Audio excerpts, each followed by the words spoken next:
بسم اللہ الرحمن الرحیم۔ ناظرین السلام علیکم، میں ہوں آپ کا میزبان صابر شاکر، وفاقی دارالحکومت اسلام آباد سے کچھ تازہ ترین اطلاعات اور خبریں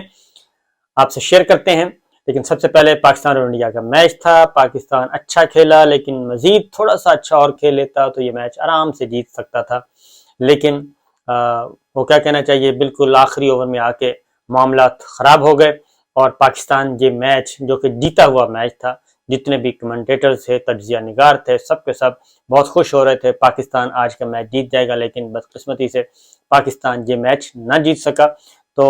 ایک تو اس کا افسوس تو ہے ہی ہے، اور انڈیا جو کہ اچھا کھیلا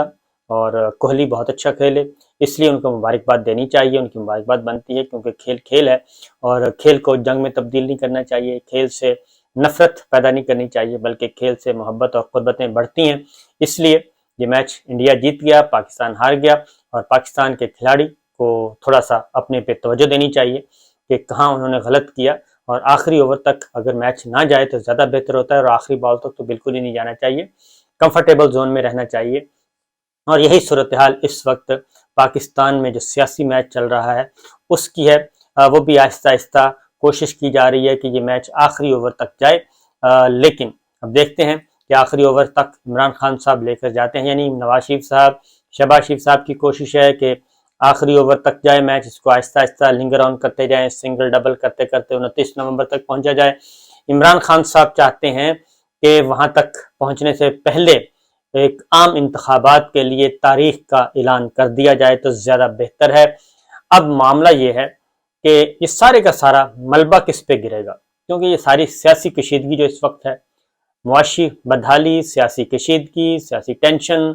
جس وقت مار دھاڑ چل رہا ہے اور پولرائزیشن ہے بہت زیادہ، اس کا سارا ملبہ جو ہے وہ کس پہ گرے گا۔ اگر army chief general Qamar Javed Bajwa صاحب نے جانے سے پہلے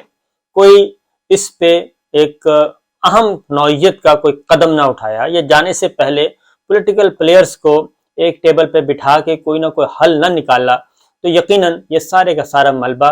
انہی کی ذات پہ گرے گا، اگر انہوں نے ریٹائر ہونا ہے 28 نومبر ان کا اگر آخری دن ہے تو، کیونکہ ابھی تک آفیشلی کوئی ایسی سٹیٹمنٹ نہیں آئی۔ واشنگٹن میں اب آپ کو خبر دے رہا ہوں کہ واشنگٹن میں بھی جو army chief general Qamar Javed Bajwa صاحب نے گفتگو کی، تو سرکاری حکام نے، یعنی کہ ہمارے پولیٹیکل پلیئرز نے، خاص طور پہ وزیر اعظم ہاؤس، وزیر اعظم آفس اور نواز شریف صاحب لندن میں، اسحاق ڈار صاحب گئے امریکہ، وہاں سے معلومات اکٹھی کی کہ ایگزیکٹ الفاظ کیا تھے army chief general Qamar Javed Bajwa صاحب کے۔ کیا انہوں نے بالکل صاف صاف کہا تھا کہ جناب بالکل میں 29 نومبر کو نئے آرمی چیف آ جائیں گے اور میں اس کے بعد نہیں ہوں گا؟ دوسرا، وہاں سے جو اطلاع آئی تو وہ اطلاع بھی ذرا تھوڑی سی گڑبڑ سی آئی کہ اتنے کلیئر الفاظ نہیں تھے کہ بالکل آدمی کہے کہ نہیں جی بالکل تسلی کر لینی چاہیے۔ اور اسی نوعیت کی گفتگو این ڈی یو میں ہوئی، لیکن این ڈی یو کی گفتگو ایئر تو کی گئی اور اس کے بعد پھر وہ خبر غائب ہو گئی، اور جو سرکاری بیان جاری کیا گیا آئی ایس پی آر کی طرف سے این ڈی یو کے وزٹ کا، اس میں بھی اس کا ذکر نہیں تھا۔ اب وزیر اعظم ہاؤس، وزیر اعظم آفس، پولیٹیکل پلیئرز سارے کے سارے جو ہیں وہ اس انفارمل ڈسکشن کو بہت زیادہ سیریس نہیں لے رہے، کیونکہ اس کی وجہ یہ ہے کہ ابھی تک ہماری اطلاع کے مطابق ابھی تک بالعموم ایسا ہوتا ہے کہ آرمی چیف جو ہیں وہ وزیر اعظم کو بتا دیتے ہوتے ہیں ملاقات کے دوران کہ جناب آپ اپنی تیاری کریں، میں رخصت ہو رہا ہوں۔ تو ابھی تک آرمی چیف جنرل باجوہ صاحب نے شہباز شریف صاحب کو بھی ایسی کوئی اطلاع نہیں دی، انفارمل بھی، آف دا ریکارڈ بھی کوئی اطلاع نہیں دی، کیونکہ لندن کے مطابق لندن نے بھی پوچھنے کی کوشش کی شہباز شریف صاحب سے، ڈار صاحب سے، تو ایسا ابھی تک ایسی کوئی ورڈ جو ہیں الفاظ نہیں پہنچے کہ جس سے یہ تسلی کر لی جائے۔ بہرحال اسی لیے میں کہہ رہا ہوں کہ یہ میچ آخری اوور تک جانے کی، آخری اوور تک ہی جائے گا۔ اس سے پہلے ایک اور بات جو کہ بہت زیادہ ہائی لائٹ کی جا رہی ہے، اور وہ ہے کہ آرمی چیف جنرل باجوہ صاحب نے کہا ہے کہ فوج جو ہے وہ اب سیاست سے دور رہے گی، لیکن معاملہ یہ ہے، بڑا کیٹیگوریکلی بتائیں، یہ فیصلہ آرمی چیف کرتے ہیں، اور یہ ہوتا ہے کہ آرمی چیف کس مزاج کے ہیں، یا کسی بھی انسٹیٹیوشن کے سربراہ کہہ لیں کسی بھی انسٹیٹیوشن کے سربراہ جو ہیں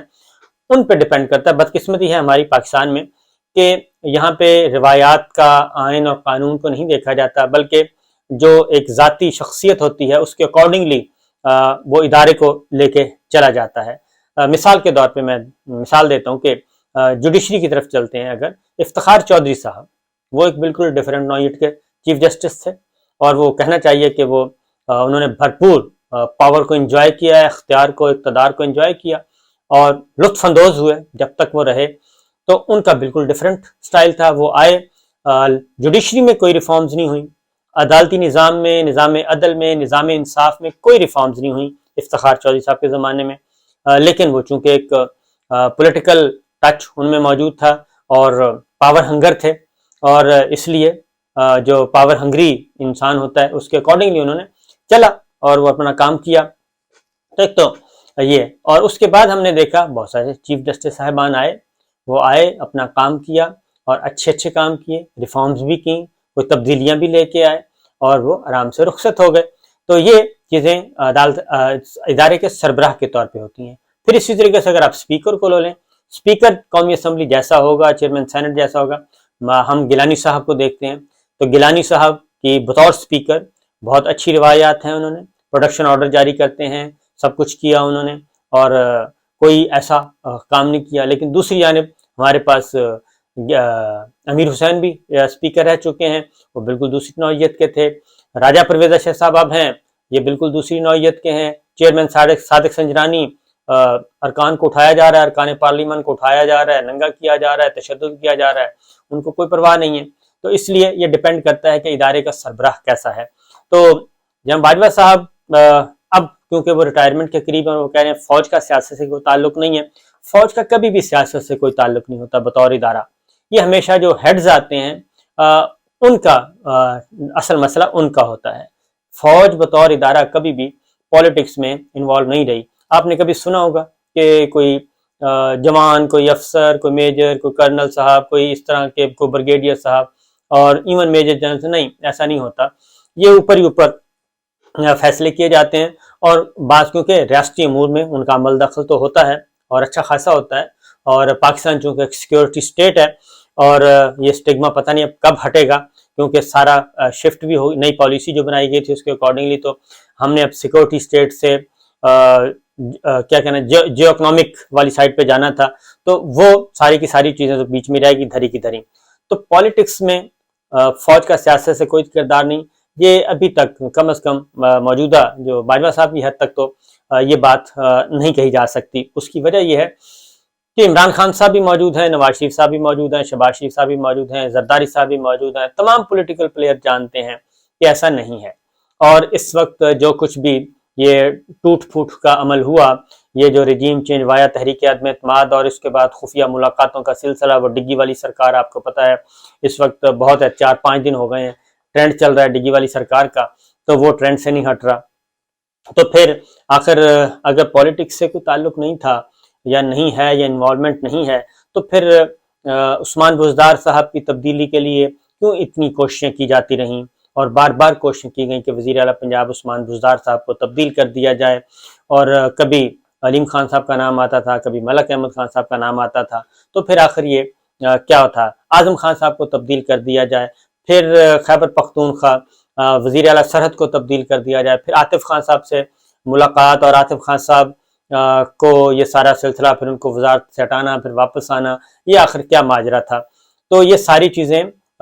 ہوتی رہتی ہیں۔ پھر اعجاز شاہ صاحب وزیر داخلہ، اور پھر کابینہ کے ارکان، پھر اسد عمر صاحب کو تبدیل کروانا، پھر حفیظ شیخ صاحب، یہ ساری چیزیں، یہ وہ باتیں ہیں جو کہ بات نہیں بنتی۔ پھر امریکی وزیر خارجہ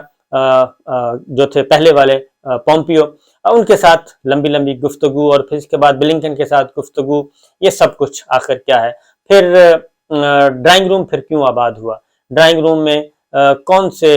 کتنی ملاقاتیں اس دوران پیپلز پارٹی سے ہوئیں۔ پھر اس کے بعد وہ بھی ہوا کہ جب کراچی میں کیپٹن صفدر صاحب اور مریم بی بی کا جو ادھر واقعہ ہوا تھا قائد اعظم کے مزار کے بعد، اس کے بعد پھر یہ سب کچھ ٹیلی فون کالز اور یہ ساری چیزیں کیوں ہوئیں۔ تو اس لیے یہ باتیں جو ہیں یہ ماننے والی نہیں ہیں. بہت ساری چیزیں ریکارڈ پر ہیں جس کی بنیاد پہ ہم کہہ سکتے ہیں جو ناقابل تردید ہیں کہ یہ نہیں ہے کہنا درست کہ جی پالیٹکس سے کوئی تعلق نہیں. پالیٹکس سے ہے تعلق، اور اس وجہ اس کی ریزن ہے کہ اس وقت مضبوط ترین جو ہے جو طاقت جس کے پاس ہوگی وہی کنٹرول کرے گا سسٹم کو، اور یہی کچھ ہو رہا ہے. اور یہ نہیں ہونا چاہیے، اچھی بات ہے کہ نہیں ہونا چاہیے. ہاں البتہ جب دھرنا آیا تھا عمران خان صاحب کا، تو اس دھرنے کی جو مخالفت کی گئی تھی تو وہ یقیناً اس وقت ایک ہی کور کمانڈر تھے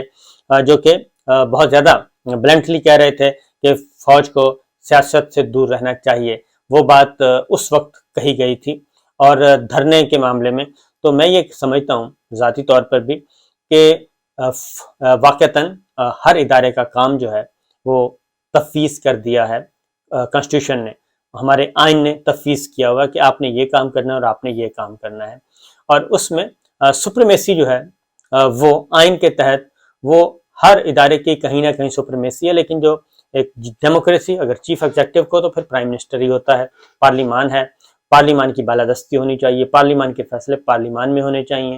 اور وزیر اعظم کو بھی اتنا ہی بااختیار ہونا چاہیے اپنی ٹیم سلیکٹ کرنے میں، اپنے وزیر بنانے میں، اپنے مشیر بنانے میں، اپنے لیے ٹیم تیار کرنے میں، جتنا کہ چیف جسٹس آف پاکستان کو ہے، جتنا کہ چیف آف آرمی اسٹاف کو ہے. جب یہ سارے اداروں کے اپنے سربراہ اتنا اختیار لیتے ہیں تو پھر پرائم منسٹر کو بھی اختیار دینا چاہیے. تو بہرحال یہ بحث چلتی رہے گی. تو ڈگی والی سرکار جو ہے وہ ابھی تک وہ چل رہے ہیں جی، اور بے شمار ہیں جی. ڈگی تو ایک آئی ہے صرف، پتہ نہیں کتنے لوگ ہیں جو ملاقات کرنے والوں میں شامل ہوتے تھے. تو بہرحال یہ چیز چل رہی ہے. اب دیکھنا یہ ہے کہ قریب آ رہا ہے وقت 28 نومبر کا، اس سے پہلے کیا کوئی بھونچال آنے والا ہے 28 نومبر سے پہلے، اور کیا ہو سکتا ہے، کیونکہ عمران خان صاحب کے ساتھ اس وقت اہم ترین جو ہے وہ بات چیت چل رہی ہے. اب عمران خان صاحب کے ساتھ جو گفتگو چل رہی ہے وہ کسی بھی صورت میں وہ کہتے ہیں کہ مجھے گفتگو نہیں چاہیے، مجھے چاہیے الیکشن کی ڈیٹ. اگر تو الیکشن کی ڈیٹ ہے تو ویل اینڈ گڈ، اگر نہیں ہے تو پھر ہم آزاد ہیں. اور وہ کسی وقت بھی، کیونکہ میں یہ سمجھتا ہوں ذاتی طور پہ جو عمران خان صاحب کے پاس جو میٹیریل ہے، جو ایویڈنس ہیں، وہ زیادہ خطرناک ہے بنسبت مریم بی بی اور نواز شریف صاحب کے پاس جو کچھ ہے. اس سے زیادہ ایویڈنس جو ہیں وہ عمران خان صاحب کے پاس ہیں. اور عمران خان صاحب اگر پاور میں آ گئے، اقتدار میں آ گئے، تو وہ زیادہ خطرناک ثابت ہوں گے. پاکستان کے لیے نہیں، پاکستان کے لیے بالکل خطرناک نہیں ہوں گے، پاکستان کے عوام کے لیے خطرناک نہیں ہوں گے، لیکن وہ پھر چیزیں جو ہیں ہو سکتا ہے وہ 28 نومبر سے پہلے ہی بولنا شروع کر دیں. اور یہ بھی اس بات کا خدشہ بھی موجود ہے. لیکن ایسا ہونا نہیں چاہیے، اور ایسا ہونا نہیں چاہیے، بلکہ صورتحال کو معمول پہ، اعتدال پہ لانے کی کوشش کرنی چاہیے. اجازت دیجیے، اللہ حافظ.